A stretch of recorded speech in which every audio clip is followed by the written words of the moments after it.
And we are back. Welcome to Bout That Life Podcast.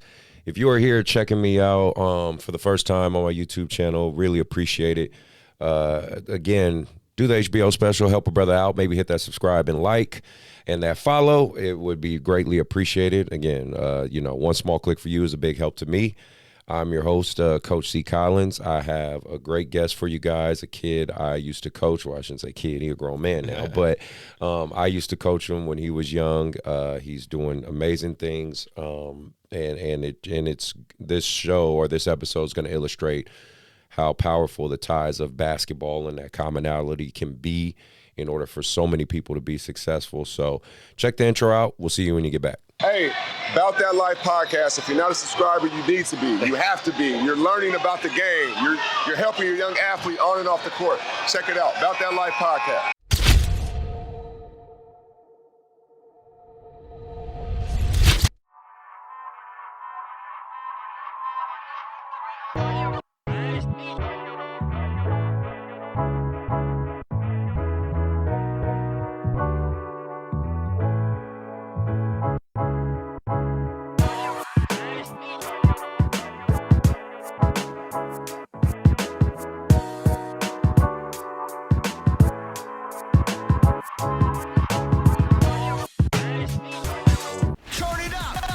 From the YBA Phenix Fitness 24/7 basketball facility in Rocklin, California, it's Bout That Life Podcast with your host, Coach C.Collins and Coach MJ.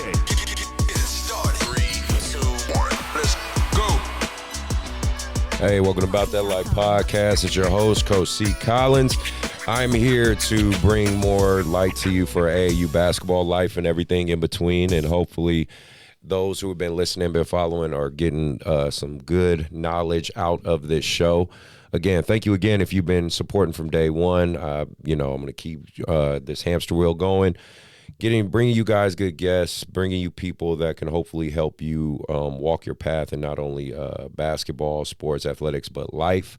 Again, if you're listening on the audio side, whether it be Spotify, iTunes, or wherever you're hearing me, thank you. Thank you for taking the time to hear me out and maybe consider hitting that follow, right? Do the HBO special, help a brother out. But with all that being said, let's do a quick shout out to the sponsors. Dr. Dish, best shooting machine on the market. They have the All-Star, the Rebel, Home Edition. For any of you basketball players that are looking to get a shooting machine at the house that could help you grow your game and be your best, I definitely would suggest go with Dr. Dish. I have 5 of them in my facility, and they work great. So tell them About That Life Podcast, send you, and they'll hook you up.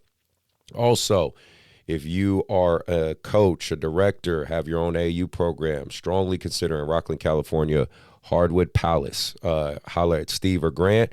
They have rec level. They have, I'm Possibles next door over there with their training. They have all different levels of AAU basketball, competitive basketball, and it's a great starting point for if you're trying to get your kids out there running. They go from, as young as, I believe, 5 years old all the way up to 17, 18 years. So, go ahead, check them out. Tell them About That Life sent you. Again, that's in Rocklin, California. Hardwood Palace. Go ahead and hit them up. So with all that being said, let me get to my guest. I've known this young man a long time, met him when he was young and, was a great athlete, football player, basketball player. Was at Jesuit High School was the last time he played for me specifically. If any of you guys who've been following the show for a while, you will have heard some of his teammates from previous episodes, one being Derek, DB by the bag. The other one, Kai Huntsberry. I have another teammate of his, Alex, who's now like a famous TikToker, streamer, so doing the video game thing. So funny enough, on his team, in his class, a lot of them ended up being very successful in their own way. I don't know how that happened. I'm just happy I was able to coach it and be a part of it. And not only were they able to be winners on the basketball court, but they're being successful young men and winning in life. So without further ado, let me introduce Kobe Byrd. Yo, what's going on, everybody? Man, it's your boy Kobe. Man, thank you, Chris, man. What's going on with you, baby? How much, man? Just getting older and wiser. Sorry, I try to get wiser. I feel you, man. It's a blessing to be here, man. Bout That Life Podcast, man. Shout out, man, to the team. No, man, shout out to my boy Yo behind the camera. You know what I'm saying? That's my dog. But man, coach, mentor, light skinned king with the braids. You know what I'm saying? This is my guy right here. Appreciate you, man. Like he said, man. I've been coached by him when I felt like I was 8th, 9th grade. You know what I'm saying? 16, 15 years old. Yep.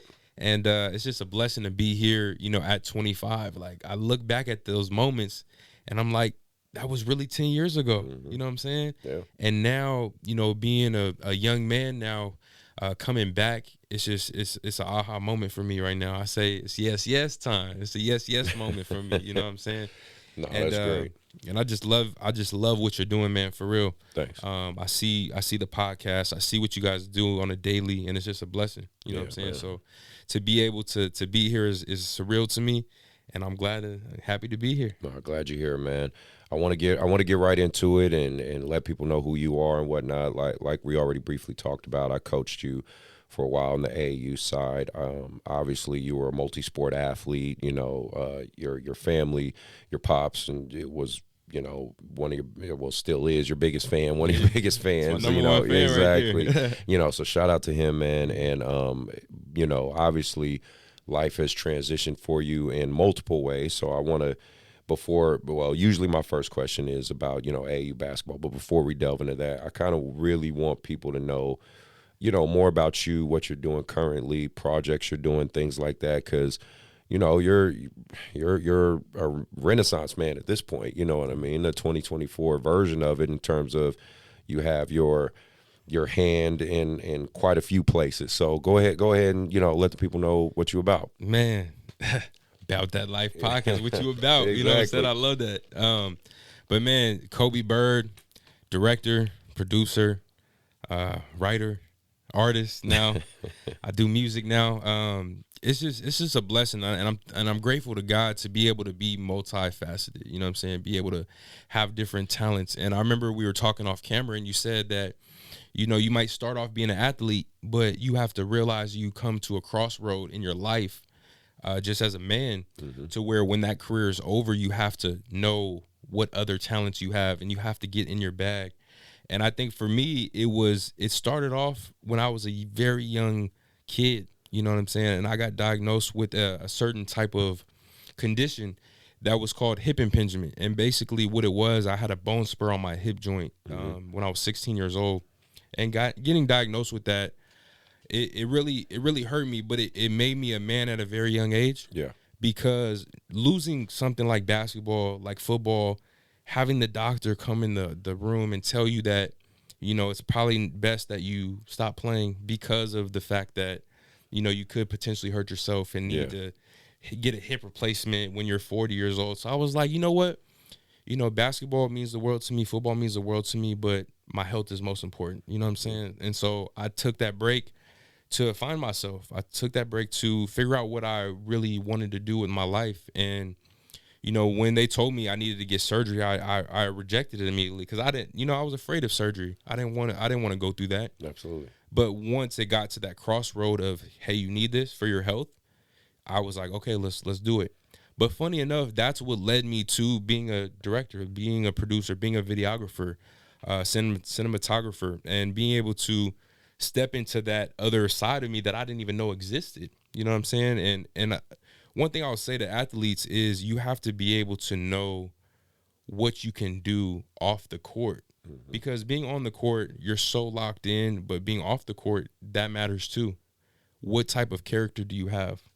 What type of work ethic do you have? Right? You talk about Mamba mentality, right? Yeah. Kobe Bryant was one of the best and greatest legends because of who he was off the court. You know what I'm saying? And funny enough, my name is Kobe, but I resonate with that because that Mamba mentality is what gets you through life, and it's what gets you through being able to find those other hidden gems inside of you. Yeah, and I mean, and you know, I think not enough emphasis is pointed on how. And again, I'm biased with it because I'm a basketball guy, and I think basketball players, I think we're very marketable as people. I think most hoopers are charismatic. I think basketball players, because we're kind of used to always being in the crowd or being around people, we interact well, with the public. So I think it's just easier for basketball players to kind of make transitions to other things. I got former teammates of mine that went into modeling or went into acting or went into, you know what I mean? Like, and it's just, I just noticed with hoopers, it's kind of easy for us to make those transitions. I mean, obviously a mentor who I want to bring up, who you guys seem to have a really good relationship, and he's someone that, he played hoop and ventured into that field, the creative space, the entertainment space. Deon Taylor, right? Obviously, we talked about, man. And shout out to D, man. Oh yeah, What's absolutely. Up, D? And he's been a guest on the show, obviously, which is great. Another Sacramento guy supporting and whatnot. But can you talk about your relationship with him and how he was able to kind of support you and help you out? Man, bro, first and foremost, man, I just always got to thank God, because, man, meeting Deon was crazy. Like, shout out to my boy Elon Randolph. That was who introduced me to Deon, and I always thank him for that, because when I was coming up, I was 18, 19 years old, and I was a young, fresh, raw entrepreneur minded, but I was a videographer, right? Right. And he's like, man, you got to connect with my guy Deon, man. Like, we went to school together, man. That's my boy. Let's get connected, right? So that was right after, remember I talked about getting surgery, right? That was right after my surgery. So meeting someone like Deon, I didn't even know who Deon was. I know, right? This dude is basically the legend in my generation. You know what I'm saying? Somebody I look up to where I didn't even know who he was. Now, knowing who he is, I'm like, man, this dude gets funded by the wealthiest black man in America. Like, no doubt. And that's my mentor. That's big bro. You know what I'm saying? But first and foremost, man, D, man, he means everything to me, man. Like, for real, like, coming up, he really showed me the ropes. And shout out to Roxanne and Omar. Yeah, absolutely. Omar is my dog, too. Man, forever young. Oh, shout out. Roxanne, too, means the most to me. One thing I always remember about Roxanne, Deon's wife. Yeah. She said on set one time when we was in Lake Tahoe shooting Fear, she said, I'm a producer, right? You got to produce. and when she told me that, I was like, dang. I was like, all right, I'm a producer. You know what I'm saying? Right. Because when you're a producer, you got to produce, right? Yeah. You got to produce projects. And when she told me that, it stuck forever, because I was like, dang, okay. I was like, okay. I'm not just a videographer. I'm a producer. I'm a producer now. You know what I'm saying? So, like, shout out to them, because they really showed me the ropes and taught me the way at a very young age, and I appreciate them for that, because everything that I have now is stemmed from the knowledge that I learned from them. Right. And Deon always talks about that. He always talks about spreading love, spreading knowledge, and not. He always says the same saying. He says the game is not to be sold. You know what I'm saying? The game is to be told. Yeah, 100%. You know what I'm saying? Because growing up, people always say, "Oh man, the game's to be sold, man. You gotta get." There's always gatekeepers. Yeah, always gatekeepers. And Deon is so pure. His light shines so bright, and people don't really see it for real. Like, he's very, very powerful. Yeah. And that's my dog for real, forever. No, that's what's up, man. That's good. That's a good news or a good story to hear. Like, and I think we need to shed, like, that's one of the things I just think we need to shed more light on that. Black men in general helping each other out and just trying to be allies with each other. I mean, and that's what it really comes down to. You need people that see the same vision as yourself. Yep. Well, let's talk about your newest venture, right? The music, right? You have this Friday, you got your album release party, right? Talk about that. Talk about your album, your passion that's gone into that. Obviously, seems like it's a new passion project for you, speak on it. Yeah, of course, man. Thank you for that. This Friday, September 20th, I'm going to be celebrating my 25th birthday, quarter of a century. It's a blessing to be able to celebrate 25 years of life just in general. But ultimately, I want to express my first EP release, New Me. Man, 555 on the dashboard, it's a new me. You know what I'm saying? Like, that's what it's all about. And really, it's crazy how I even started making music, because I started last October, and now it's coming up on this October, so it's been a year now. Yeah. I've made so much music, and it just came out of nowhere for real. Like, I literally woke up in the middle of sleep, and I was just like, you know what? I'm gonna do music. Okay. And funny enough, it's crazy. Like I said, how God works. Oh, probably a few weeks after that, I found out that my family inherited a radio station. Oh. So it's like, just to know that I'm on this path of making music and now I own a radio station, it's just like, that's more than me. You know what I'm saying? Yeah. And I want to give a huge shout out to my grandmother. She passed away, Myrna Moore. I love you so much, Mommy Myrna. You know what I'm saying? You mean the world to me. But it was her father that owned the radio station. Her and my great grandmother, Faye Brown Blackwell. Okay. She was a huge community leader out there. You know, she really into politics in Lake Charles, Louisiana. Okay. Shout out to KZWA 104.9. But that's our radio station out there, and it's just a blessing to be able to be an artist, but then to have a radio station. Yeah. And not many people can say that. No, you know? a lot of people can't say that. Exactly. And so going into the music, it was a different art for me, because being a videographer, you know, you see creative, you have a creative mindset from your visual aspect, but coming from an audio aspect, I'm able to dive into different pieces of me I didn't even know existed. Right. And it comes to unlocking the power of your mind for real, because a lot of people, especially athletes, they think that all they are is just a basketball player. An athlete, yeah. That's their identity. And so what I really want to express to people is like, you're more than that. You're more than just a basketball player. You're more than just an athlete. Agreed. And one person that I really want to shout out for that is LeBron James. He always talks about more than an athlete. Yeah. Right? Like, I remember one thing that he talked about a long time ago. They told him, shut up and dribble. Yeah. And he's like, nah, I'm more than that. Right. You know what I'm saying? He got the shop. He has the school. So my thing is like, I want to be an unlimited being. I don't want to be limited to just being the basketball guy. Kobe the basketball guy. Kobe the filmmaker. Right. I always evolve, and I think that's what I really focus on is evolution. And I think life in general is evolution. Yeah. You have to constantly be evolving and getting to the next level so you can become that best version of yourself. Because God sees you like this, but you might see you like this, but you have to see your higher self in order to evolve. You can't stay stagnated. No, I agree. Like, for your album, do you know what, when people listen to it, what do you want them to get out of it? Like, you know what I mean? Outside of just liking the album, that's easy, right? I hope you like it, right? But no, like what, you know, what is your aspiration, your dream? Like, you know, that when they hear that music and you know, they listening to it in the car, they downloading it. Like what you want them to take from it? Man, I'm so glad you asked me that question, because that's really what I'm thinking about for this Friday. Really, I want to give people an experience that they've never seen before. I want them to dive into my world, and I want them to really see like my life through the lens. You know what I'm saying? Yeah. Because I've recorded a lot of historic people.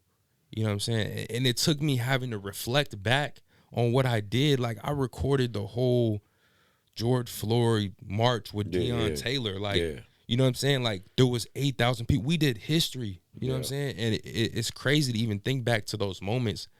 But I remember seeing that on your social media and stuff. Yeah. You know what I'm saying? And coming back to now, the present, I'm making this music. I'm focusing on what I like to call metamorphosis, which is transformation of self. Basically like a butterfly, right? Caterpillar, they go through metamorphosis. Now they become a butterfly, beautiful butterfly, right? That's what metamorphosis is. And that's what my brand is, metamorphosis, right? You see 555, right? Angel number 555 represents transformation in your life. So I really just want to encourage people to become the best version of themselves and really, you know, look at themselves in the mirror, do that shadow work, and really figure out what you want to do to be successful. So that's really what my music is about, especially this EP. Okay. But I want to give people an experience this Friday. I want them to not only celebrate with me for my 25 years of life, but also I want them to hear the music. I want them to see me in a different light and not just see me as the video guy, not just see me as the athlete, because I'm constantly trying to evolve to the next level. All right.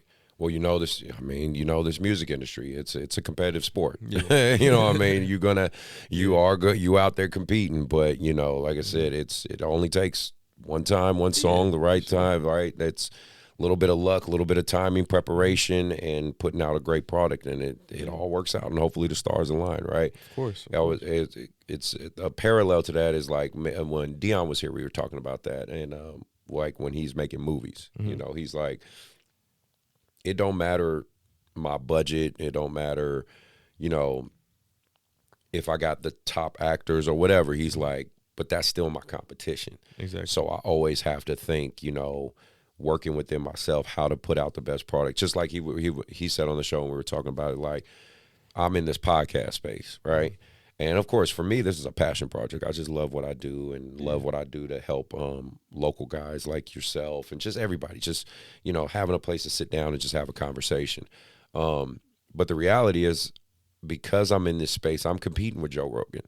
You know, I'm competing with Matt Barnes and Steven Jackson. I'm competing with Gilbert Arenas. You know what I mean? Now, I'm nowhere near have the production value these guys have, right. But I do realize, because I'm in that space, you know, they are to a degree my competition, but at the same time my coworkers, right? Yeah, so, you know, it's always interesting when you try to venture into these places, when you think about the bigger picture, right? And I would definitely say, you know, in the music industry, that's for sure a battleground, right? Yeah. If let's say it goes well, right? Let's assume, you know, it's hitting, you know, the music's hitting, and everything goes well. Is that something you want to keep pushing on and keep doing? I mean, okay. And as far as your other ventures, like I said, the you know, being a videographer and filmmaker and all that stuff, are you still going to try to keep those, or are you kind of? So like I said, man, I'm constantly evolving, right? Okay. So and I'll go back to what you said about Joe Rogan and all those guys, right? Matt Barnes, Bobby Jackson. A lot of them guys are I like those guys. You know what I'm saying? But what you got to understand, and I tell people this all the time, it's me versus me. I'm a ride for my team. Right. Been grinding so hard, ain't slept in a week. I've been chasing my dreams. Elevation. 100%. Dedication. You know what I'm saying? Motivation. Like, that's one of my songs called Me Versus Me, MVM. You could look it up, you know what I'm saying, on Apple Music, Spotify, all the, you know what I'm saying, YouTube Music. But where I'm getting at with that is it's you versus yourself. You have no competition, because all you're looking at is that person in the mirror that you got to face every day.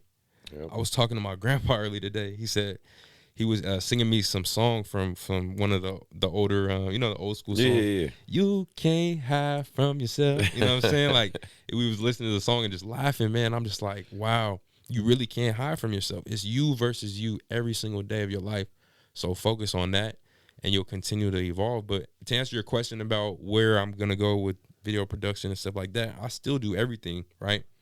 However, you do have to niche down what you're doing. You have to niche down your focus in order to grow and expand, right? So what is Kobe Byrd doing right now? Kobe Byrd is a producer, number one, right? So I'm producing a lot of projects right now. My main project that I'm working on is called The Legacy. And basically, it's kind of like a podcast, but what I'm doing is I'm partnering with local companies. Okay. And I'm basically doing, like, not necessarily food reviews, but let's say I go to like a Mexican restaurant, right? I might try their food, but I'm going to have a conversation with somebody while I'm doing that, right? So not only am I cross-promoting the restaurant, but I'm also talking and breaking bread with somebody who, you know, wants to have a good conversation. You know what I'm saying? So that's kind of where I'm focusing at right now. It's tied into our Family Legacy radio station, Family Legacy Broadcasting, KZWA. So everything is all tied in with that. So that's number one. And then also I'm working with a financial agency right now that I partner with, GFI, Global Financial Impact. We're helping families all over the nation, all over the world, really, different countries as well. But just helping families learn about financial literacy. That's good. It's number one right now, because, you know, people can't even really survive right now. And I'm just looking, I'm like, the price of eggs, price of gas. Everything's going up, man. You know what I'm saying? Price of bread, all that stuff that's just necessities is going up to where, like, it's like, it feels like you can't even afford to die nowadays. Right. You know what I'm saying? 100%. Like, you might have a funeral, $25,000. Yeah. You know? You're right. No, so you're right. I just want to teach people the power of life insurance, the power of getting a trust, you know what I'm saying? Getting assets, getting real estate. And really just overall just teaching people how to be conscious, teaching people how to be aware, teaching people how to focus on the things that you're not good at and aggressively attack it, right? So feeding your vision and starving your fears. I like that. That's one thing that I really like, you know, learn from my mentors is they tell me all the time, feed your vision, starve your fears. What does that mean? It means that the things that you want to do in your life in the next 5-10 years, feed those and do them in 1 to 2 years. But starve your fears, meaning that if you're scared, starve it. Don't even think like that. You know what I'm saying? Just continue to do what you want to do and just focus on that. Have that be your focus. No, you brought. I like that. I like that a lot. I mean, you seem to have the right mentality when it comes to all this, and financial literacy is definitely one that I am a big advocate on. It's like, I wish I would have known a lot of the stuff that I know now when I was your age, just being honest. But again, at least when I was younger, the internet was in its infancy. This knowledge wasn't as accessible, you know what I mean? So it's like, for my kids, and like I have 2 sons, right, so, and a daughter, so I'm trying to teach them these type of things as well. Yeah. So when they become young men, that they'll be 20 steps ahead of me, right? So no, I think that's highly important that you're doing something like that. I want to talk. I want to circle back with you when it comes to AAU and basketball, right? Because obviously that's the premise of a lot of this and the foundation for for this show. I'm excited. But now that you're, like you said, you're out of that quote unquote athletic world, so you're looking from the outside in. AAU basketball has definitely changed even since when you played. I'm sure you might still see some things or hear some stories or whatnot. But can we talk about the prices, y'all? Can we talk about the prices? What's your overall take with maybe the good and the bad of AAU basketball where it's at today? Hey man, I don't like to be negative, man, but I'm gonna start with the bad, man. I'm gonna get a little juicy right now, man. Go ahead, please do. Man, okay, let me just say this, man. Going to a AAU game right now is like going to the NBA, man. These kids, man. It's like $25 to get in, and then you gotta pay, then you gotta pay $50 for parking. I'm like, who are these kids, man? They got LeBron James Jr., man. What's going on, man? But that's, what I'm saying, and it's crazy that you say that because my nephew, Jamoris, Shakur, he is playing with YBA, which is, what I'm saying, your organization. And I came and seen you, at one of the tournaments in LA, and it was just crazy. Like, me and my dad was cracking up because I'm like, man, we do that little thing where we got the wristband, man. We, share the wristband with me, man, because this is crazy, man. Coming to these AAU games nowadays, it used to be $5 to get in when I was playing. No, that's been gone. That's been gone. Yeah, man. But it's great to see it evolve into what it is, because it is a lot bigger than what it was when I was coming up. But I mean, it's just a blessing to see these kids continue to evolve and to see them step into a AAU world that's a little bit more competitive than it was when I was coming up. Yeah. It was still competitive, don't get me wrong, but now, I mean, you can be on any team. Yeah. There's a lot of kids jumping ship. And, you know what I'm saying? When I was coming up, it was a lot of loyalty and a lot of, man, this is my coach. You know what I'm saying? We locked in. You stay and and even with us, like, I know the injury that I was talking about, earlier in the podcast, that kind of tore us apart when I was being coached by you. But, going with all the tournaments that we had and, you know what I'm saying, being able to have your cousin come and watch us play. A lot of people don't know this, but Marshawn Lynch, you know what I'm saying? That's cuz, you know what I'm saying? Yep. And I'll never forget, man, I dropped like 20 points in front of cuz. And it was so dope, and we took a picture after, and I still got that picture too. I still got all that. And I was just like, man, it was a blessing that day. But you know what I'm saying, even more than that, like, you always taking me as like little bro for real, and teaching me and talking to me about more things other than basketball. Right. Like, that was one thing I always liked about you as a coach, is you didn't really, like, you coached us, but you were more about what type of man are you becoming? What type of student are you? What, like, you would always talk about outside of the court. And I always enjoy that, you know what I'm saying? And I just commend you for that as you move forward into your expansion here with YBA as well. I appreciate that a lot. I mean, that's always important to me. And, I think sometimes it gets lost in translation nowadays because,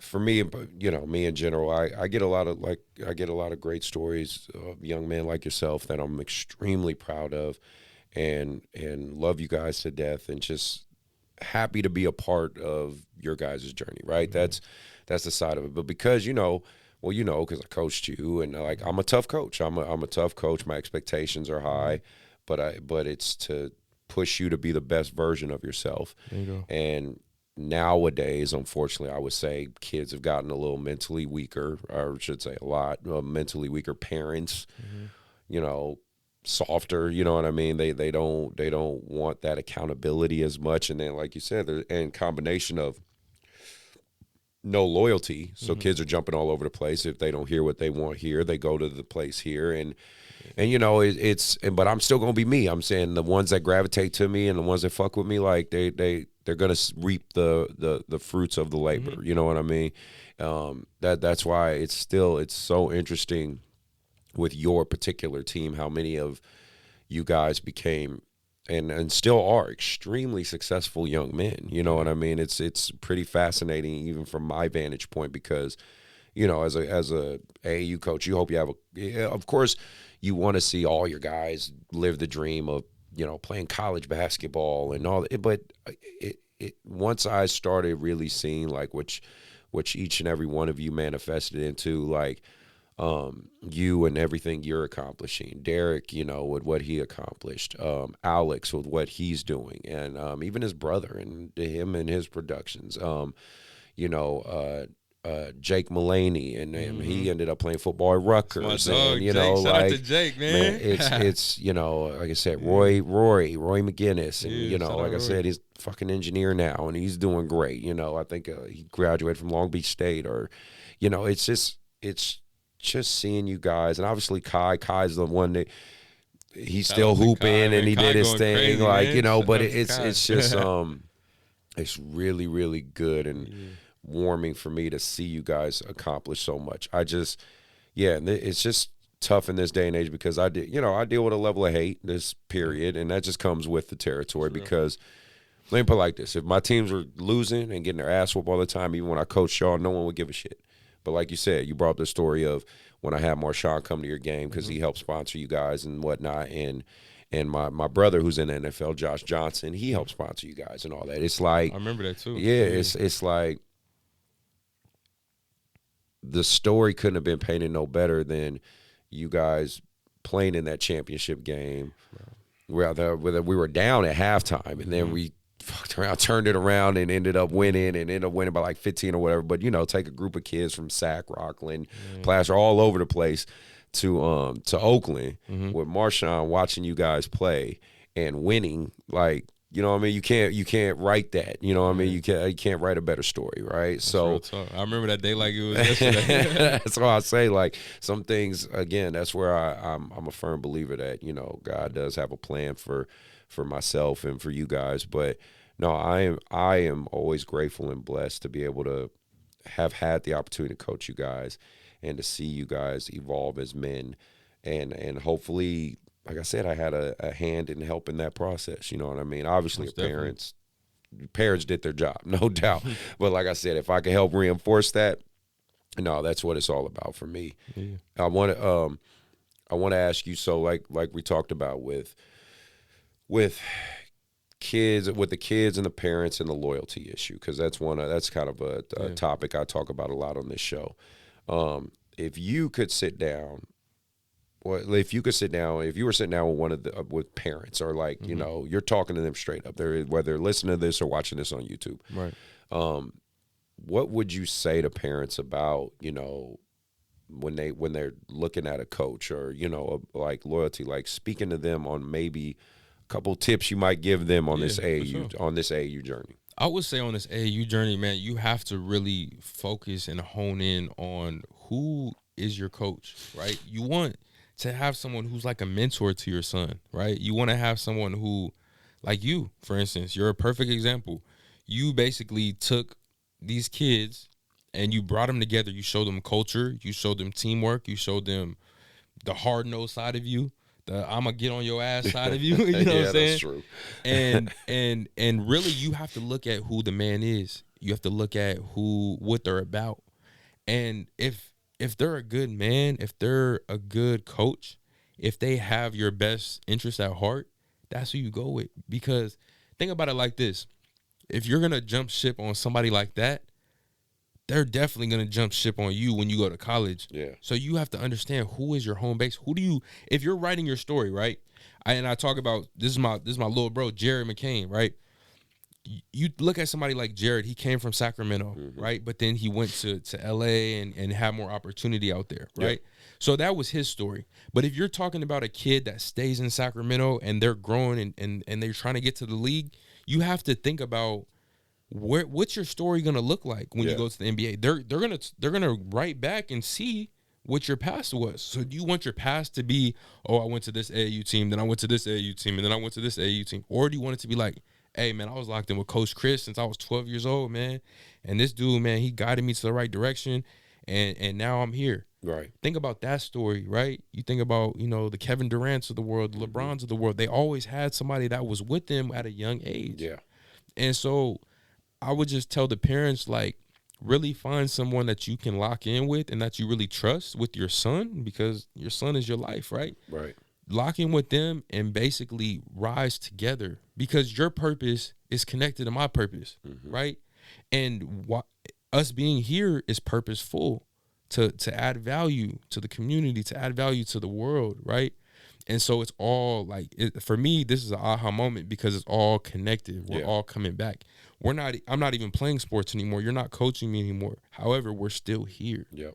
And that should tell you all you need to know about a basketball coach. Yeah. And I mean, I like to think that the things that you learn through sports, they apply to your life. And like you said, like the work ethic you had when you were an athlete, irregardless of your injury, you're applying those same principles and that same work ethic to the things you're doing right now, and that's the transition I want people to see, right? The athletic side of you is transferable to a lot of aspects of life. That's why I reiterate on this show that, whether basketball is just the sport we love, but I don't care whatever you're passionate about as far as athletically, just get into something, especially for young men. I tell them, like, you need something, right? I know nowadays so many distractions with phones and social media, and like you could be a content creator and all that stuff, but it's hard to apply that. It's hard, in my opinion, and this is just my anecdotal opinion. It's very hard for me to imagine a kid that never played sports, that never does anything, to just be able to just apply those principles automatically, intrinsically with, do they exist? Sure. But I feel that if you get a kid involved in sports at a young age, let him or her go through those ups and downs, all those things become transferable into the next phase of their life, right? So that's just overall. I want you to talk about your support system and your network. I mean, I would imagine in what you're doing in your industry, who is drastically important. Being able to shake hands with the right people, talk to the right people, things like that. Yeah. If for my young listeners out there that are listening, that are going to end up listening to you and watching this, what tips could you give them? And could you, like you said, talk about kind of, how have you been awarded opportunities through kind of networking with people? Yeah, that's huge, man. I always say this: you have to put yourself out there, right? Yeah. And what does put yourself out there mean? It means figuring out who you are and putting that out there, marketing that to other people. Hey, man, I'm a local videographer. I'm up and coming. If a lot of kids came up to me like that, I would be willing to mentor and help them, right? But a lot of people, they don't put themselves out there. They're just in their shell, and they're nervous, and they're timid about their craft. And that was one thing I would say that I did that a lot of other people didn't do. What separated me and what built Yes Yes Productions from the ground up was me taking ownership and saying, okay, Kobe, you're not playing sports anymore.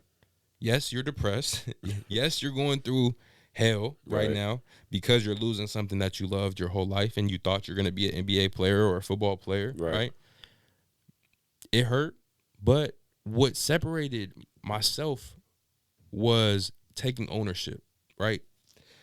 Figuring out, okay, I can't do this anymore. What's next? Right. And when it came to Yes Yes Productions, I started thinking, I'm like, okay, what am I going to do? Am I just going to go be the film guy at my school and work for the club and, you know what I'm saying, and just give my work away for free? Or am I going to take ownership and actually put myself out there? And so I've gotten asked this question many times, like on other podcasts and stuff like that. And they said, well, what did you do? This, that, and the third. And it was really, I put myself out there and I told people what I do. And they said, oh, I actually need that. Right. Have you ever did this before? And I'm like, yeah, you know what I'm saying? Right. But you have to do that because even if you feel nervous and you don't think you're good, they don't know that. Right. You know what I'm saying? You're right. They don't know that this might be your first gig, but you kill it. Like one of my little bros, shout out to Matthew Perkins, man. It's my little bro. I couldn't go film, or it was a photo shoot. I couldn't go do a photo shoot because I had other business that I had to attend to, some family stuff with one of my best friends, right? I had to be there for him. But my little bro, he told me, he's like, yeah, man, I got you. No problem. And he didn't really do that type of shoot before for a photo shoot. And I told him, I said, man, just do your thing, bro. You got this. He did it, killed it, right? Now, what does that do for him? It pushes up boosts his confidence and his ownership of who he is. Mm-hmm. Now he believes like, dang, I could really do this. Yeah. I deserve to make more money. Right? Versus like maybe he was only charging $50 to $100 to do it. But now he's like, man, I feel worth $250. Because knowing that client values it, and how do you think it makes him feel? Right? And so going back to like Deon or Roxanne or Omar, those type of mentors in my life in the film world, they taught me how to put a stamp on my value. Mm-hmm. You know what I'm saying? I'm in these rooms, I'm shooting behind the scenes, I'm, rubbing shoulders with King Batch and T.I. and Joseph Sikora. Yeah, I saw that picture you had with Floyd Mayweather. Yeah. That was huge too. But that's, Deon's circle, right? He's around all these great people, and to be able to rub shoulders with them means the world to me, right? So if I can give an ounce back of what they've poured into me, what would that look like? That's me, giving my time. That's me, if someone's asking me questions, pouring into them. And then when I get opportunity, when I get quote unquote put on, I really want to put on myself. I want to do my value, but to put on another upcoming filmmaker or photographer, whoever I can help, that's really what I want to do. And just like I was poured into, you know what I'm saying? And like I said, like being in those rooms, it means the world, because it makes you feel like, dang, like I really made it. I can really do this, And looking back at the 18-year-old Kobe, 17-year-old Kobe, man, he was in a very dark place. Yeah. And 25-year-old Kobe now is like, man, I'm proud of you, man. Good. I'm proud of you for going through the dark times and the ups and downs. And people don't know this, man. Like I went through a lot, man. Like I said, depression. And that was a big thing, because when you lose something that you've always had, you lose yourself. Yeah. And I lost myself, man. Like, and people noticed it, man. Like I was not being myself, man. I blew up. You know what I'm saying? I was gaining weight, and I really didn't understand why. Yeah. You know what I'm saying? And now that I'm losing it, now I'm finding myself. I'm finding my true self. I'm going through that metamorphosis. I'm realizing why I went through that. And it was to achieve perspective. I had to be that other version of myself, that low vibrational version of myself, to know what this moment is going to be. And I think this moment is very powerful, because being here, I see the growth and I see how far I've come. Mm-hmm. And I know it's special. So one thing I would tell the kids out there is, man, don't give up on your dreams. If you have a dream, continue to go after it and continue to fight, man. Fight for your dreams, fight for your goals, and don't allow the matrix to stop you. The matrix is like that 9-to-5 cycle rat race. You know what I'm saying? Where you just constantly, you wake up and you go to work, and then you eat lunch, and then you go back home, and then you do it all over again. Like, that is a cycle that you do not want to be in. You want to be in a cycle of like, man, I got this goal. In 5 years, I want to be here. In 10 years, I want to be here. And then what I was saying earlier is you take that 10-year goal and you make it a 5-year goal. And then you make it a 2-year goal and a 1-year goal. And then by the time that 10 years comes, you're going to be way past that, because your own limiting beliefs is what stops your evolution. Remember I was talking about evolution earlier? Yeah. that's what stops your evolution is your vision being clouded and not being clear. Okay. Once I was clear on my vision, that's when everything went up. Nice. So what I'll tell what I'll tell these young kids is be clear on your vision and start seeking mentors, start seeking people that can help you get to where you need to be, and you'll get there faster. No, that's good. That's all great stuff. Did you ever have a fear of, rejection, like when you're, putting yourself out there, you're starting this journey with filmmaking and, videography work, and, again, you're clearly much more confident in yourself now, but again, that's probably due to a lot of the yeses and success you've seen yourself have.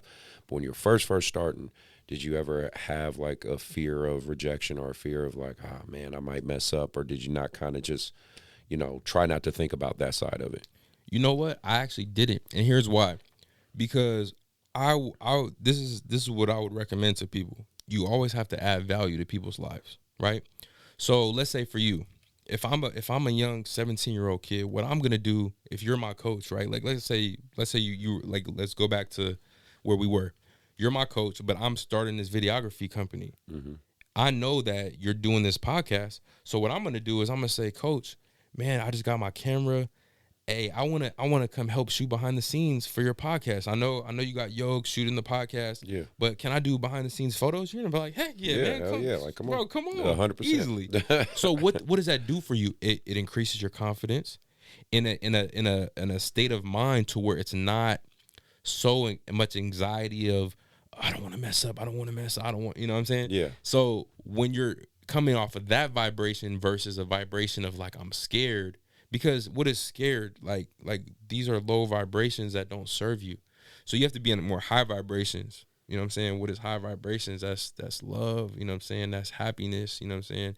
And to be able to connect with people that you're already comfortable with is super important, because if I can help you out and I can add value to your life, what does that look like in return when you start referring me business because of all the work I've done for you? Yeah. And so when that happens, you get put in a circle to where people now want to see you win. So that's really what happened to me, bro, is I was a very young kid, went to Jesuit, and a lot of parents, they seen my craft. Because what I did when I going a little bit back into my story, when I had that hip impingement, I basically had to take time off from sports. So what did I do? I went to my coach, Marlon Blanton.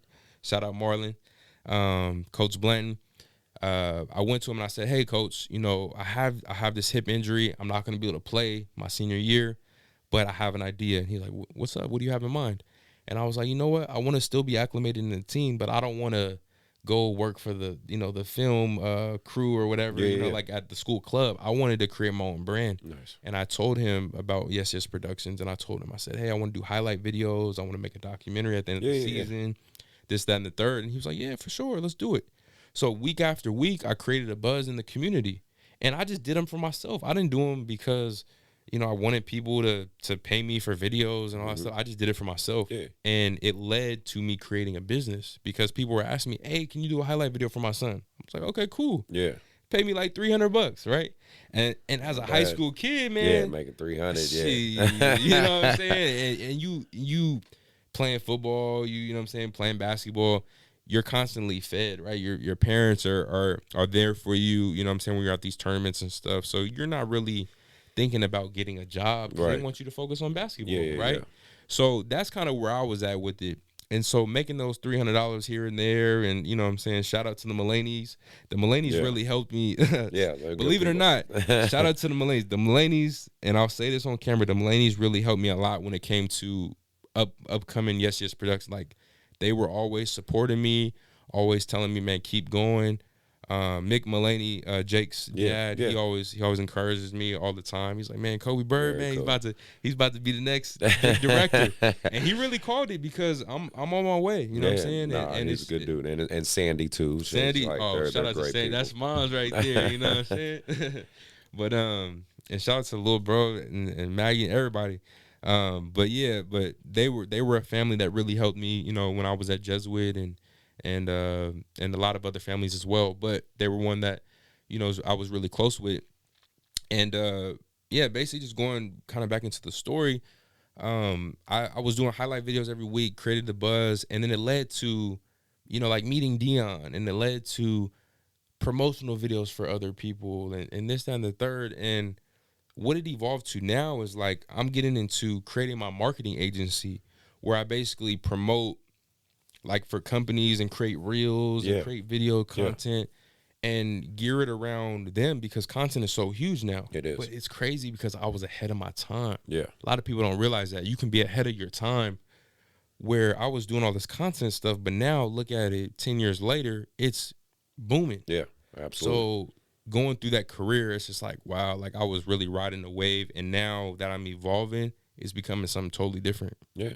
Oh, that's great, man. I mean, yeah, it's social media, content creation. I mean, that's why I have this thing I'm doing right now. You know what I mean? Like, and I'm very fortunate. The platforms it's allowed me to create for myself. If I ever blow up and become super famous, great, but I really don't care. Like, ultimately, I more or less just care about getting the message out. That's what's important to me, and getting, like I said, stories like yourselves out, because I just need, I feel that people need to hear more of these things. You know what I mean? Especially young men and women. They just need to know, like, there are a lot of people out there that are working their butts off to make a way for themselves. And we're fortunate enough in at least a society like today where we can do those type of things.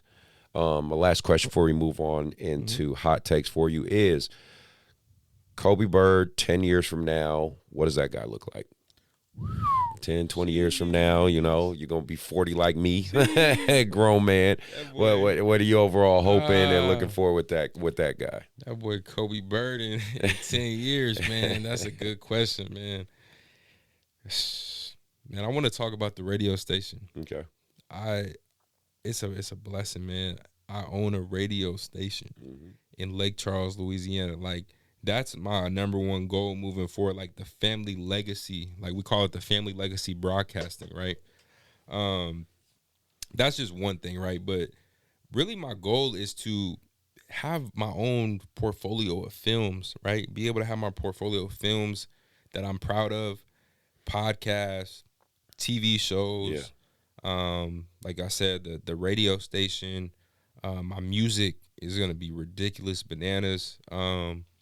I'm just excited, man. Like, I want to live in, you know what I'm saying, other countries, and I want to be a traveler. Like, travel, see the world. These next 5 to 10 years, man, I'm gonna be a traveler, man. See the world. You know what I'm saying? I've already been to Jamaica, Virgin Islands. You know what I'm saying? Mexico a couple times. I've never been to Jamaica. Funny enough, really? I have. Man, we got to take a trip. Man. I know, man. Right? Hey, we gonna take a trip, man. We gonna take a trip. But yeah, man, just living life. I really want to live the good life and just be at peace. I feel like the number one thing in life is peace of mind, and that's one thing I'll say that I want to achieve is peace of mind, because you can, like my grandpa always tells me this, you have a plan, and you really start with a vision, right? And then you make a plan, and then you work the plan, and you do it for a long period of time. That's your longevity, and you start prospering. But once you start prospering, you achieve peace of mind. Right. So everything reverts back to peace of mind. Okay. You know what I'm saying? Yeah. And so that's really what Kobe Byrd, in 10 years, he wants to be at peace. He wants to achieve peace of mind. He wants to have accolades. He wants to, you know what I'm saying, take the radio station from where it is now and take it to $1 billion company and figure out how can we evolve radio? How can we create environments like this? Because this is huge. This is like basically radio. This is what a radio station does. You know what I'm saying? And it's about that life. We about that life. You know what I'm saying? So no, that's great, man. Yeah. Move on into hot takes. Hot takes. Hot takes. All right.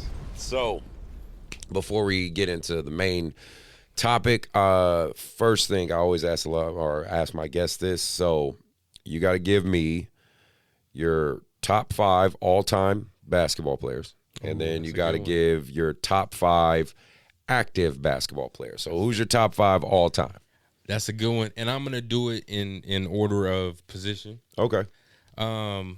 This is a really good question, and I don't know why I'm doing it in position because now it's gonna be like it's whatever you want to do. You top 5. It You know what? don't matter position, but just I'ma your just top go- 5 of all time. I'm gonna just go with what I'm saying all time because I don't want to do anybody dirty. You know what I'm saying? Number 1 for me, I gotta go with LeBron. That's my dog. All you know what I'm right. saying? Because I was born in '99, right? So coming up, I basically saw LeBron. Yeah.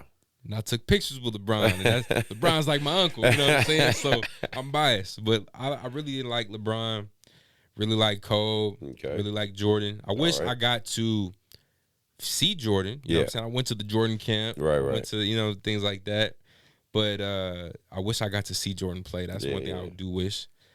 So definitely LeBron, Jordan, Kobe. I think I'm going to have to go with Shaq. Shaq number 4, okay. Shaq. And who is number 5? I gotta. What? Steph, KD. I'm gonna go with KD. KD. I'm gonna go with KD because I did meet KD too, and KD's my guy. So all right. So but I'm gonna tell you why though. And I feel like I'm leaving out AI and Steph, but those would be my 6. The 6, 7 right there. Because I really like AI growing up for real. Yeah. But overall, man, I choose those because, they all had a meaningful impact in my life, when it came to hoop. And one honorable mention for sure would be James Harden. Yeah. I feel like I'm a lefty, James Harden's a lefty, and we kind of have that same style. Kind of a slasher guard, but still can shoot the 3. Yeah. So I really like James Harden as well. But yeah, that's kind of all time. So who's your top 5 active basketball players right active? Now? I'm gonna have to go. I really like John Morant. I'm not gonna lie. He's fiery, but I like John Morant. All right, good. Like at the 1 position. Also like D Fox kind of at the 1. From Sacramento. You know what I'm saying? No, at the 2. Who we going with the 2 nowadays, man? Give me some guys that I can. I've been locked in the dungeon, man. I've been making these moves. You could say Klay Thompson. Let's see. You got cool. Klay. You got. Well, if you want to go by position, I'm trying to think top shooting guards. Yeah. That because nowadays the guard position is such a hybrid position. Yeah. You could say Luka Doncic. You could say you could put. Kyrie Irving's a combo guard. I know they might list him as a point guard, but he's a combo. Steph is a combo guard at this point. Like it's you got Anthony Edwards. You got You know what? We're gonna go Anthony Edwards. Anthony Edwards go crazy for real. You know what I'm saying? Right. You got Jason Tatum. Right. That's another one. You got. It's like it's your pick. You got you. Even the bigs. You got Joel Embiid. You got Jokic. You got. Giannis Antetokounmpo, it's just, man, you it's your top 5. Hey man, I'm still going LeBron, man. All these years. Anthony Edwards is up there. John Morant is up there.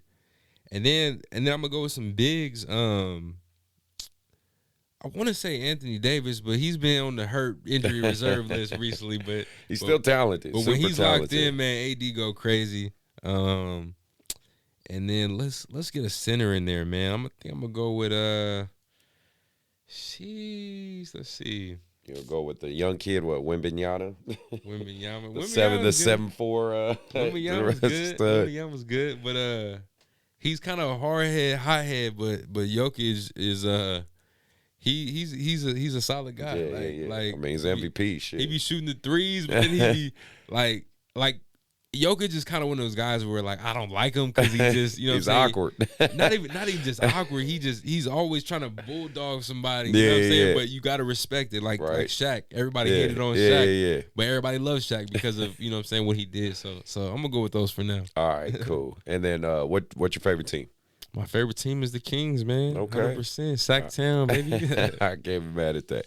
We're going to light the beam. And the Kings have made some good moves this year. They re-signed Malik Monk. He got an extended deal. I think it was like $80+ million. Shout out to D Rose. Yeah, DeRozan's here now. So I think, obviously he's not quite in his prime. He's maybe kind of on his decline, but he's can get buckets. He's very versatile.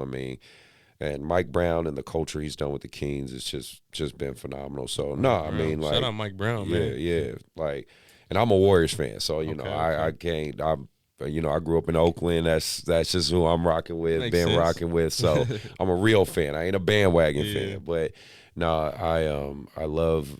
I really love where basketball as a community sits today, because I've been talking about the Olympics a lot too and all that, but like the community of basketball is really touched worldwide. You know what I mean? It really is a super popular worldwide sport. And for someone like myself, who's obviously very invested in this game, but also watched the transition from, because like you talk about not being able to see Michael Jordan. Well, I did, you know what I mean? Because like I was born in '83, so you know what I mean. I got to see Michael Jordan. I got to see the evolution of basketball from MJ to Kobe and AI to Shaq and just those to now, you know, to when LeBron came in and all those. So it was really fun for me to watch. You know, even watching the Kings with, you know, the best team that never won a ring, but with Vlade and C. Webb and Mike Bibby and Bobby Jackson. It's just all that, man. So We got Rob back there, man.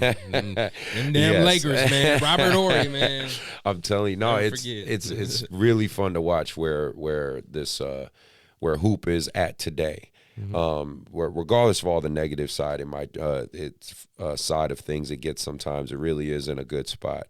So I want to go into the WNBA.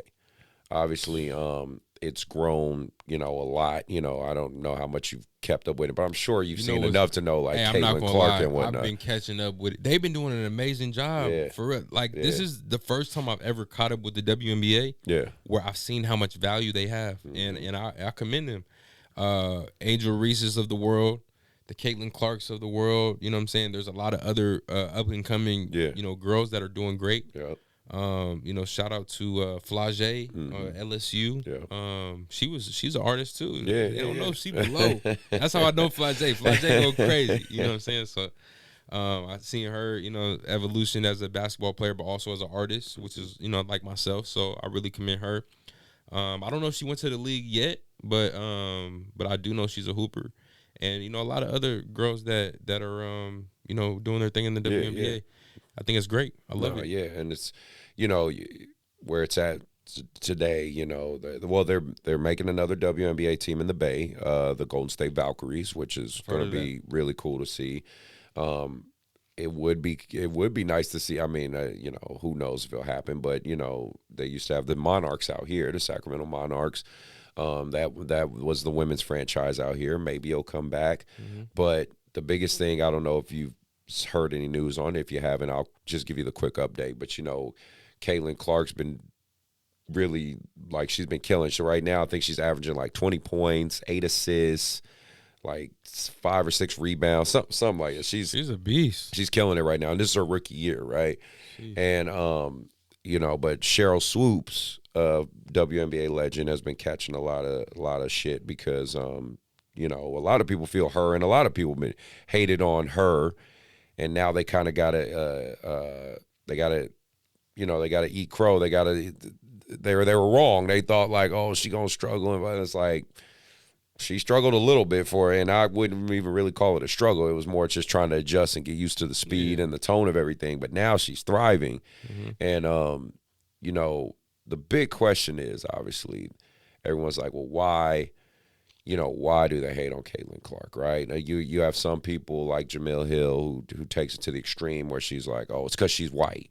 You know, media just loves her because she's white. Me personally, I don't think it's a black or fucking white thing. I just think the woman hoops, and she's fun to watch, and she's marketable. It's very similar to when Steph really became Steph. Like, I see it the same way. You know what I mean? Like, we knew he could shoot three, but then when he was, especially like his MVP season, when he got unanimous MVP, like, he was making shots and just doing things. That's when he, like, you know, crossed over the Clippers and made that shot, made Chris Paul fall. I mean, he was just doing things that it was like, whoa, are we really watching this?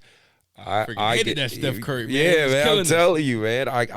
I see the same effects when it comes to Caitlin Clark. 100%. And I don't know if you have, you know, any input or any outlook on that, but that's just, you know. I could talk about that. And like I was saying earlier, you know, I really like, for me, I really like that beef with her and with Caitlin Clark and Angel Reese back in the day. You know what I'm saying? Where they was like this. You know what I'm saying? Like that to me is cool because as a hooper, that's what we live for. We live for those little beef moments. And it gets blown out of proportion by the media, but from a player perspective, that's what you live. You live for those moments like where you could talk and draw with the players a little bit. You know what I'm saying? That's fun. It's basketball. It's competitive.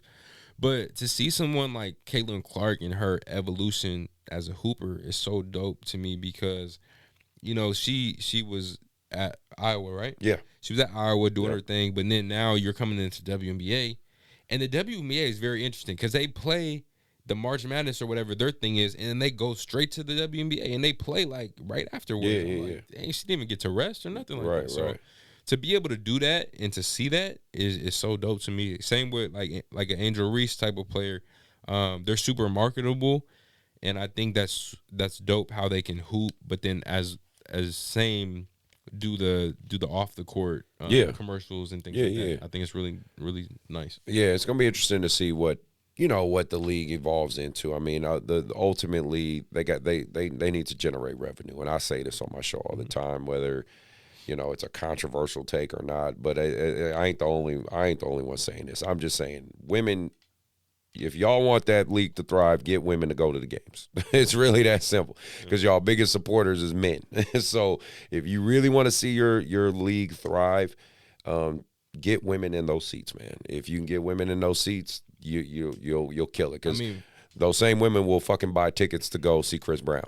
and they'll spend $1,111 to have a photo with him. So I'm like, if you could get them to take a fraction of that money and go watch y'all hoop, shit, you ain't got nothing to worry about. Easily. And I think too, we're in a day in this world where there needs to be support all around. Like, I think that there should be, like, for the WNBA, it should be just as packed as the NBA games. Like, it should be, you know what I'm saying, right there. Like, it shouldn't be a drop off just because of the WNBA and they're not dunking and doing a whole bunch of flashy stuff. I mean, it's still entertainment. You got to think about this.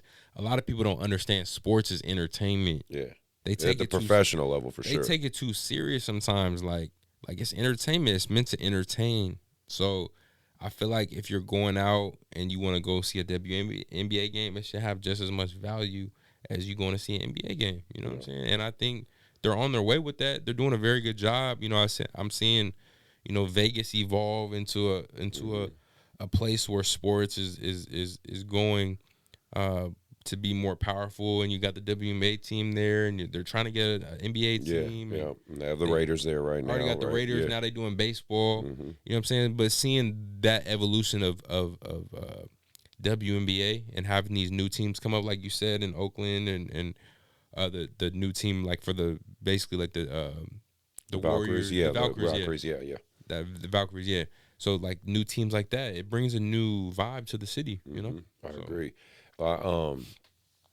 And I wanted, and I wanted to also talk about that. In recent news, I don't know if you saw, kind of we're going segueing into football a little bit, but did you see the Tyreek Hill video with the police pulling him over? And did you hear about that? I actually didn't. Yeah. So Tyreek Hill got basically manhandled and pulled out his car. Oh, that's crazy. By the police in front of the Dolphins stadium. This happened literally in front of the Dolphins stadium. But he was speeding.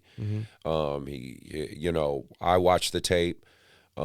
Basically, both were wrong, right? The cops, I think, handled it completely wrong. Especially one cop, he was extremely aggressive. But at the same time, Tyreek Hill wasn't being he wasn't the most respectful either. You know what I mean? And again, does that make does that give the cops the right to throw him to the ground and handcuff him and do what they did? No, it doesn't.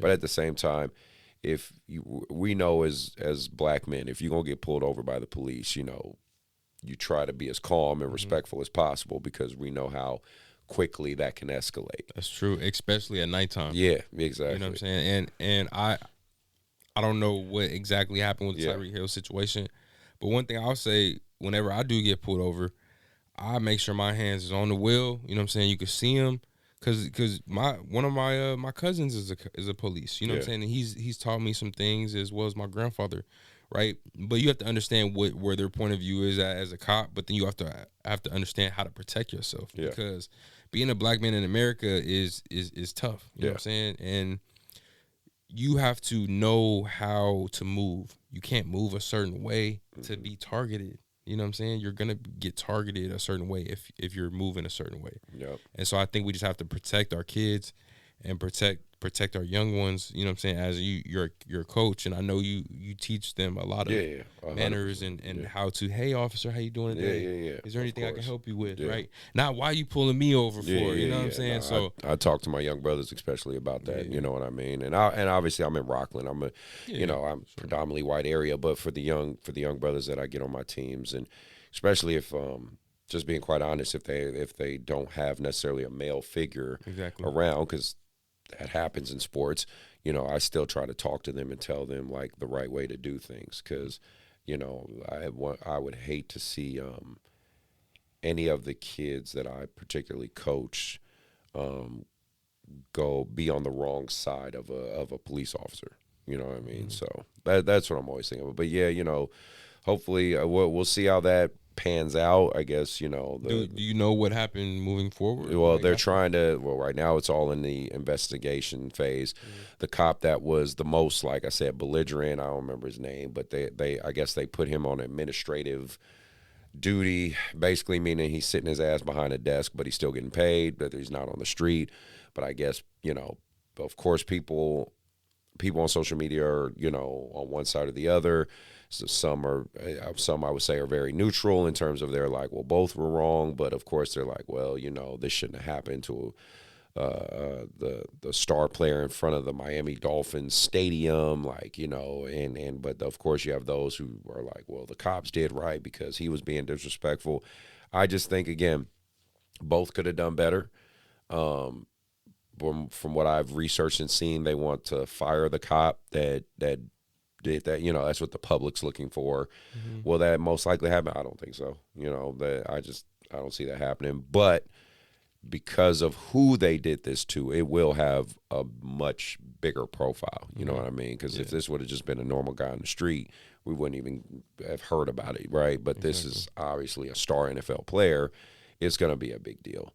And then obviously the biggest thing in news that happened as far as, you know, in the music industry, just because it happened in the music industry, is P. Diddy, Sean Puff Daddy Combs, got arrested. And he's facing some tough charges. He is facing federal arrest. And in case for you guys who are listening or don't know, or, you know, if you give you a quick summary, because I've done some of the research myself. Basically, it's like this: if the FBI has arrested you, it is a very, very, very high probable chance you're going to go to jail. You know, it's just a matter of how long. And, you know, they might make plea deals for you to lessen your sentencing and things like that. But it is very, very likely this man is going to go to jail. And the biggest question obviously is who all else is going to go with him, because this is a RICO case, a racketeering case. And basically what that means is he profited money off of an organization. It wasn't just him being a criminal. It's off an organization, which also means that there's other people involved. And Diddy's a billionaire. I think people forget that part. He is a billionaire. So it's a lot of connections. It's like all the money you accumulate through that RICO and profiting, the government takes that as well. So this is gonna be like a years long deal but it is going to come down like a sledgehammer. So let me ask you this: would this be, and obviously it doesn't compare, but would this be on the levels of how Young Thug is right now? No, bigger. I would say even bigger. I would say, and because of the gross incompetence on that case, because that's one case I've been keeping an eye on as well. He's most likely gonna get off. He's most likely gonna he's gonna more than likely walk. Okay. You know, he'll have time served and whatnot, but he's he's going to get off. What'd you say, Joe? He's done? Oh, Diddy? Yeah, Diddy's done. Yeah, Diddy's done. I mean, look, all them damn Diddy parties, man. I mean, like he called them freak offs. He's like, bro. There's so many. Like I read, they raided his house and shit. They raided all the houses and properties and shit. Do you know they said? I should be laughing, but this is just so fucking crazy. It's like you. It's like you. I was reading it and hearing the dissertation. There's shit I couldn't believe we're in this. They found over 1,000 bottles of baby oil and lube in his house. Is over 1,000 bottles.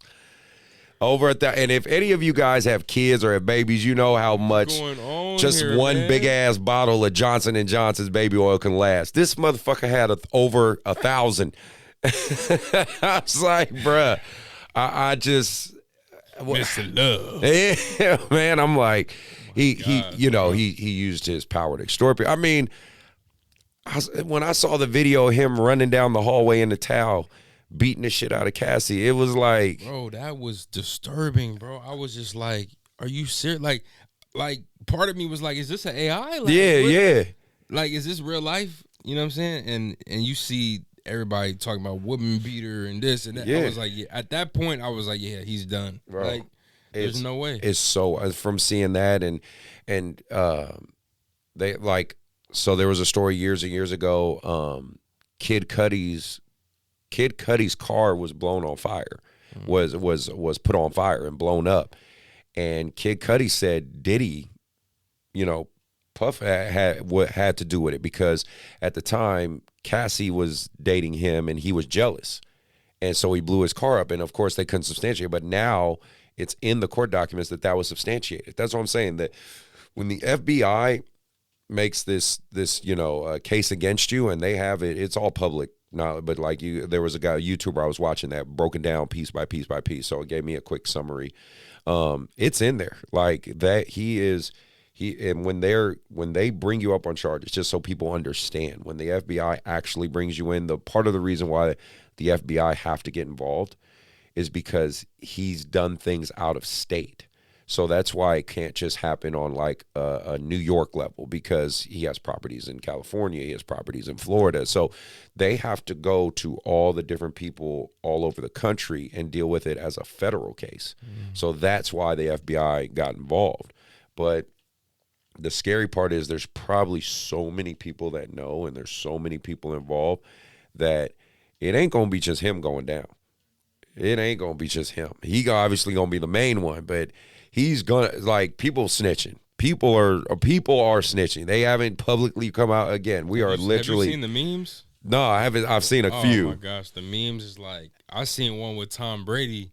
He's like looking back like this, like, and they over here talking about R. Kelly looking at Diddy coming into jail. Oh, bro. I mean, I think back to that Kevin Hart video where he was like, that video. When he was interviewing Diddy, he's like, I'm not going into bed. I'm not going in Diddy's bed. And I think back to that one where he was drunk as shit. Well, I think it was on Drink Champs, and he was talking to Fabulous, and he kept calling him Daddy and was like, when we gonna party together. And I remember that, and I was like, oh, there's something wrong with this dude. He's different, bro. And you look back at the Justin Bieber clips, and the like you said, the Kevin Hart's where they was recording with the little camcorder. And you look back at those videos, you just like, bro, he was telling us who he was. Yeah, man. And I don't know what it is right now with our OG music industry pioneers.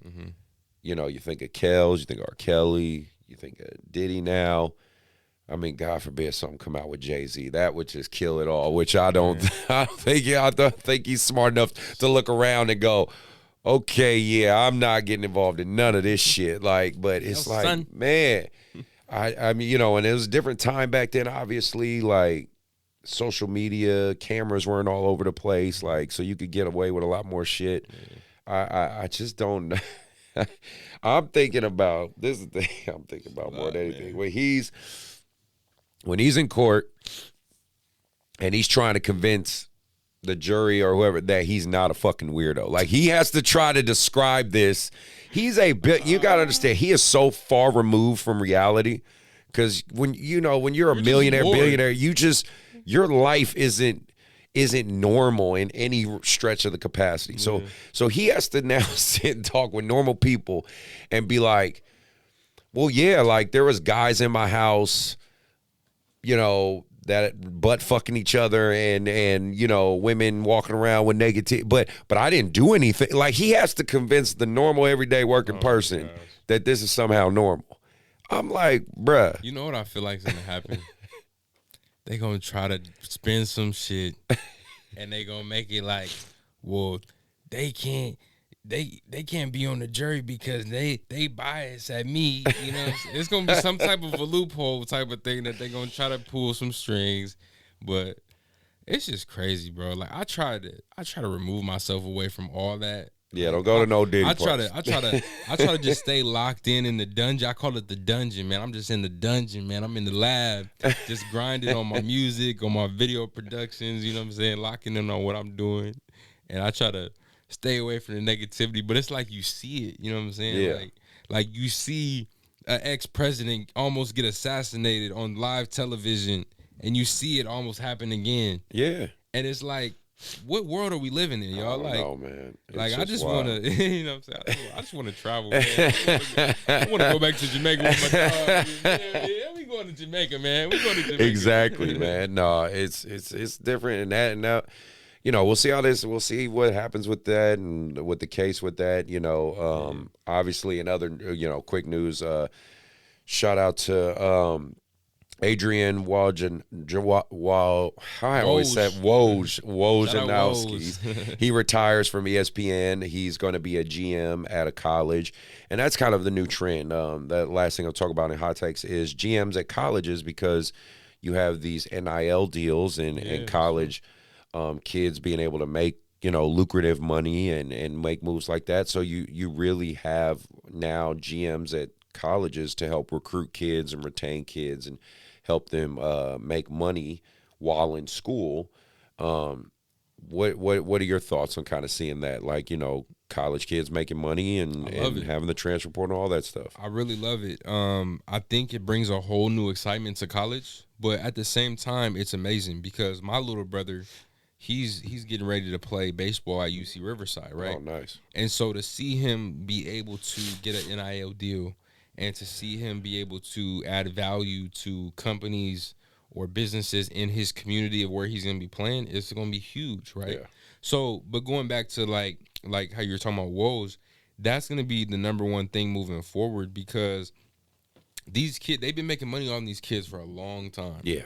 So to be able to now brand yourself and to not make it a thing where it's like, oh no, that's against the rules, and you know what I'm saying? You got people like the Reggie Bushes of the world where they got shamed, which is ridiculous, right? Same thing with LeBron, right? Yeah. They were superstars, and it's like, how you gonna shame them for being great? Right. You know what I'm saying? You're so great that we're gonna dim your light because of how great you are. It doesn't make sense. And the NCAA has been making money off off the back of athletes. It's like extortion. Yeah, you know what I mean? It's crazy. And I just think it's great to see evolution in that sports world. You know what I'm saying? Like, again, like I look at somebody like Jared McCain. You know what I'm saying? My little bro came from Sacramento, and now he is where he is now, went to Duke, and then he's playing with the 76ers now, right? Yeah. But you look at Jared, and then even his brother Jace. Jace is my bro. You know what I'm saying? We came up, played basketball together. But seeing their evolution and seeing what he did, Jared's story is really great because he started documenting his journey. He started documenting himself. He started documenting himself meditating and going through the journey of being a great basketball player. And what did that do for him? It led him to finding himself and what he wanted to do, right? And then he started doing different trendy stuff, getting on TikTok. Yeah. and getting brand The deals. TikTok dances and all that. You know, yeah, the TikTok exactly, dances, you know, it's fun and stuff, but I ain't with the nail polish though, but Not the nail polish, but you know, hey, that's And that y'all. was- That's the young generation. I ain't was, knocking it, but I ain't vibing he with said, it. He said it was a what did he say? He said that he played one game with him and did good. And Yeah. kept doing it. But that, I'm gonna be honest, that's a whole nother realm of what he's entering as far as brand deals. Yeah. But when it comes to brand deals in the TikTok world and stuff, you're building value for yourself by being yourself. 100%. You know what I'm saying? So I think what these kids got to do moving forward that's going into college is start branding yourself, but be yourself. So that way people can see you for who you are and want you, you know, to represent their company. Yeah. Well, and like you said, it's every kid's becoming a brand now. It's starting at younger ages. That for sure. Like, you know, I'm seeing kids as young as like 9 years old, 10 years old, and obviously their parents are managing a lot of this, but they're gaining huge followings and, you know, using the social media platforms to grow who they are as people, right? So it is going to be interesting to see what it evolves into. You know, I always just tell parents and kids, especially parents, you know, be mindful when it comes to social media. Obviously, you don't want your 9-year-old, you know, being on Instagram all the time or TikTok, or, you know, to help mitigate that. But it is, I keep reiterating it, and I guess that's kind of overall a theme of this episode is, you know, experiment with what you're interested in, you know, grow, make sure you, like you said, you evolve and grow as an individual, not just an athlete, and, you know, brand yourself, market yourself, you know what I mean? Make like, we all have a chance. Will we all be successful? No. Or it depends on what you define as success, right? So if you can pay your bills and you know, have food in your stomach and take care of your family, that's success for some people. You know what I mean? And that's okay. There's nothing wrong with that. But some people, like, they want to be at the top, right? They want they want to be famous, or they want to, you know, be a influential person and like a Kim Kardashian, right? You know what I mean? So you know, people gonna figure out what that is for themselves. Yeah. But I just like that our athletes are venturing more into more mainstream media and doing things like that. And we'll see. Like I said, we'll see where it evolves. Only got a couple quick more questions for you then before we get out of here. For sure. With the music side of things, you know, and all that you're trying to do with that, if you became successful enough, would you want to start like your own label and potentially, you know, 100%. go the route of, you know, be Lucius from Empire, you know? Hey man, that's definitely in the works right now. I definitely do want to start a record label. Right now it's in the works. It's called Good Business Records. And basically, like I said, good business. I want to have good business, right? I want to be able to sign somebody to a deal, but it not be like one of those deals where, you know what I'm saying, I'm messing you up. Yeah. I want to basically do what Deon said. I want to teach you the game. I want to not sell you the game and sell you out, but I want to be able to teach you the game and mentor you and guide you in the right direction. So when, I'm not even going to say if, but when I do take off in my music career and get attraction and people start to see my vision, I want to be able to spread that love and spread whatever I have going on with my younger generation. I have a lot of young artists that look up to me already, and I want to be able to help them and guide them in the right direction, put them with, you know, mentors and people, and ultimately just do it all, man. I see what Jermaine Dupri is doing with kids and how he had the rap game. I want to be able to have a version like that. You know what I'm saying? I met some of the top producers in the industry. You know, my cousin, you know, shout out to LJ Curry. He's one of the top producers in the industry right now. He did a hit record with Drake called Money in the Grave. Yeah. And I know that. Yeah, when I die, put my Right, money in the right. grave. We all you know know what that. I'm saying? Everybody know that song. You know what I'm saying? But that's literally my blood cousin, and he worked on that album, or not even album. He worked on that single with Drake, and you know, to see my cousin go through what he went through at a very young age. He was a young superstar, right? And now that I'm finding myself in music, it's super dope to have all the people that's around me, you know what I'm saying, we're all making music, we're all elevating, we're all doing our own thing. And to be able to have somebody look up to somebody like, you know, Deon and my cousin LJ doing their thing in the industry, and to me to see that and try to push forward with what I have going on, that's really what it's all about. It's just, you know, figuring out what I want to do and just pushing forward. That's for you. He's on fire. No, that makes sense. I want to.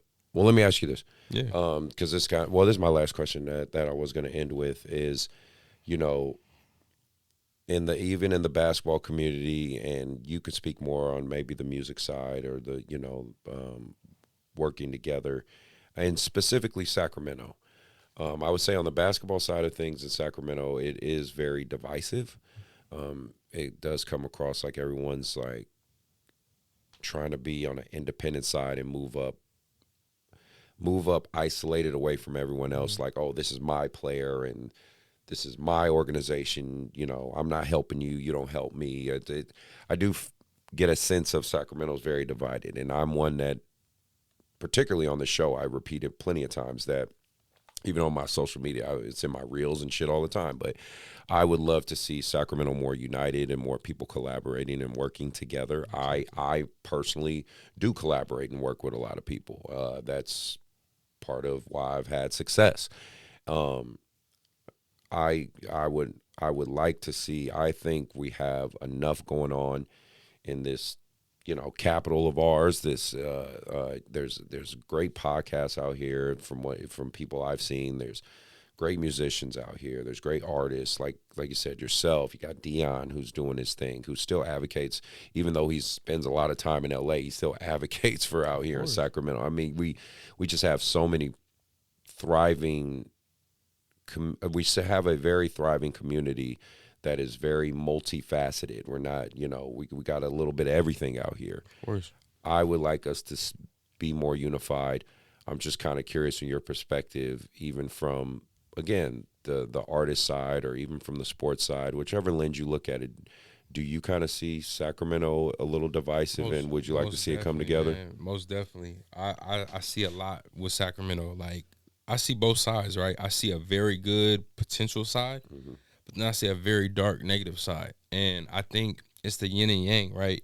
You have to have balance. You have to be able to feel comfortable in your city and know that if I blow up tomorrow, will I be safe here, or do I have to feel like I have to move? Right. You know what I'm saying? That's really what's important to me, is like, I want to stay here. I want to be able to help evolve and grow and build community, right? I know a lot of, community leaders, right, when it comes to politics and stuff like that. One being Angelique Ashby. She's in the Senate now, but she was in our community in the Thomas back when I was growing up. And it's just like seeing people in those realms. I want to be able to connect those people with, you know, sports people, with, you know, artists and things like that, and build community events. Imagine if we can throw a big community event where we have multiple artists that are up and coming, be able to showcase what they do in front of thousands of people. Yes. I want to be able to host events in the middle of, you know, they've already did it, but in the middle of like that Capitol lane, like with the bridge and the Capitol, that lane, be able to have that packed out. Like how when we were, you know, with the George Floyd March with Deon, be able to have that, but in the sense of a music event. Yeah. Like a Coachella or something like that. And they already have events kind of popping off like that. But to have more of that, I think is huge. And to be able to spread love, it's all about spreading love. Like, people overlook the power of love, but you have to spread love with, you know, people in the community, because if you don't, you're going to feel divided. You're going to feel like, nah, this is mine. And going back to the sports side, this is my player and all that stuff. Nah, like, you want to come up with your team. Like, for me, shout out to Elite Shooting Stars, Spirit Got Game. That's who I came up with at a very young age, and those are my brothers. And we all came up together. And, you know, sadly, when we got to high school, we split up. But I think if we would have stayed together, we would have been, like, powerful. Like, we would have won, like, section championships and stuff, because we had so much chemistry. It was crazy. And, you know, I went to a private school, and my boy Zay came with me. But then we had like Trey and Kiwan and KJ and Blackman and you know what I'm saying, and all our guys that was on the team, like we were all so dope, but we were dope together. We should have stayed together. But it's no regrets. Like things happen, right? But I look back on it, I'm just like, I think we would have been a dope team if we stayed together. So I would just encourage people to stay together with your brothers. Find a clan, find a group that you can really call home, and just stick with them, man. Stay loyal, man, because you think of what you're trying to do, you have to create that story. You can't have the story of, oh man, I jump ship here. You're not really creating substance. Yeah. So create your substance within your community and just continue to grow and evolve. That's really what it is. No, man, that's great stuff. Well, now that we're in the closing, did you have any last few words or any shout outs you wanted to do before we get out of here? Hey man, we're gonna slowly ride it out, man, with this jazz music. No, just fun. Man, this your boy Kobe Byrd, man. Follow me on Instagram at Kobe Byrd, KOBEEBYRD. Also my artist page, Kobe the Artist, KOBEETHEARTIST. Kobe the Artist and Kobe Byrd, man. Follow me. But also, man, tap in with me because we're gonna get going with Bout That Life Podcast. I can't wait to be on the show again, and we're gonna keep talking with my boy. Absolutely, Chris. man. Absolutely. No, I love you, dog. I love you too, kid. I'll have links to his social media and everything, like you said, in the description. So again, click that, follow him, check him out, follow his journey, support him. If you stay to the end of the episode, you're a real one. Again, maybe consider, if you're on that YouTube side, hit that subscribe, do the HBO special, help a brother out. If you're on the audio side, maybe hit the follow. Either way, I appreciate your support. Hopefully the knowledge is helping your game grow, giving you some knowledge, you kids, parents, anybody out there who's taking the time to listen. I do hope it's helping you guys out. I always appreciate when people come up to me at these basketball events telling me, man, I love your show. It's helping me and my kids out. It's helping us navigate this journey. So again, I wish you all God bless. Be safe. Kids, take care of your bodies.